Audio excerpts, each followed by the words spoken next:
With Justin Thomas turning 27 years old today and ranked 4th in the official world golf rankings, he's part of an incredibly talented elite group of players, all under the age of 30. So I want to ask you who, when they are at their best, is the best player under the age of 30? Robert Dameron, starting with you. Well, I want to get this answer so right that everyone else just quits and doesn't want to give an answer. And that's Justin Thomas. That's what he said. Maybe my favorite quote I've ever heard recently, when he said, I want to beat everyone so badly that they just want to quit. They don't even want to come back and play anymore. I think that that's a special kind of competitiveness that not a lot of people have. Now, that's one piece of this puzzle, but he's also incredibly talented and incredibly good. He's already shot 59. He's got the lowest 72-hole score in history. He's got the lowest score to par in a U.S. Open, that's 63 at Erin Hills. 12 wins, a major champion, the FedEx Cup champion. I think when he is at his best, he has just got all the tools, and combined with that competitive drive, pretty much unmatched, I think. I want to see it more often in the biggest events, Robert. And I love Justin Thomas. I've been a big fan of his. I've been saying that I think it's a 1-2 punch between him and Rory at the top. However, in this particular discussion, I'm actually going with Brooks Koepka. When you're talking about a player at his best, who is the best, I think it's Brooks Koepka, because I think the largest tests of the game come at the major championships. And what he has been able to do over the course of the last several years at major championships, and I'm not just talking about his 4 wins, but I'm talking about a level of consistency every single time he tees it up. 9 top 5 finishes in his last 16 major championship starts. I've got to give Brooks Koepka just the edge in this particular argument.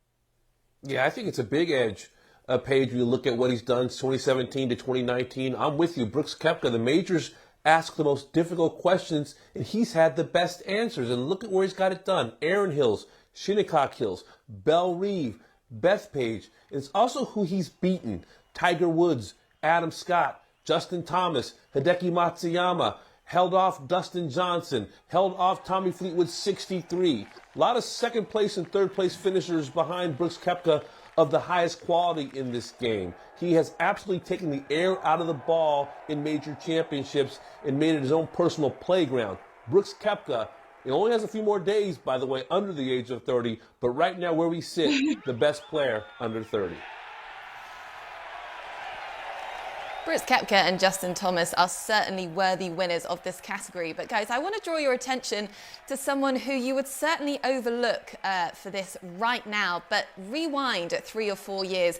Jordan Spieth. Now, what we saw from him from 2015 through till 2017 was absolutely phenomenal. He's just one major away from the career Grand Slam, the second youngest player to ever win the Masters, tying that 72-hole record. Robert, when you look at what he is capable of doing in his prime, at his best, how does he compare to the likes of Justin Thomas and Brooks Koepka? Maybe better, honestly, because the question you ask is at their best. And yes, Jordan Spieth, it's easy to forget how great he was for a condensed period of time. But, you know, what have you done for me lately? It's still hard to imagine him at the same level as the other people we're talking about, the Brooks and the JTs, because he's just played so poorly. So yes, at his best, he's great. But at his worst, he's way worse than these other players. So it's hard to give him the vote, although I like where you're coming from. Well, right now, Jordan Spieth is playing for cuts made. And it wasn't that long ago he was playing for history. And that's a mighty ocean between those two realities. And Jordan Spieth, without a doubt, was the best player in the world in 2015. And he still has that grit and that fire and that toughness. That's still there, the quality of what makes him a great champion. But right now, where we sit on this Wednesday, he's a long way away from where he was in 2015. The results show it, and the numbers don't lie. They don't lie, but I think to go back to Anna's point, Anna's question is that when he was at his best, and he is still under 30, when he was at his best, is Justin or Brooks better? And I give the edge to both Justin and Brooks strictly based on the style of game. And I know there's a bias between strength and power and versus putter, and that's kind of where my bias lies. So that is the only reason why I didn't choose Jordan Spieth in this discussion, because I agree his ability and the way that he played golf over the course of the few years where he was at his best was pretty extraordinary. It's an interesting conversation, and we haven't even mentioned the likes of Jon Rahm, the current world number 2, and Patrick Reed, Patrick Cantlay. So many elite players under the age of 30 who have all got incredible careers ahead of them. So a great debate, and let us know at home what you think as well.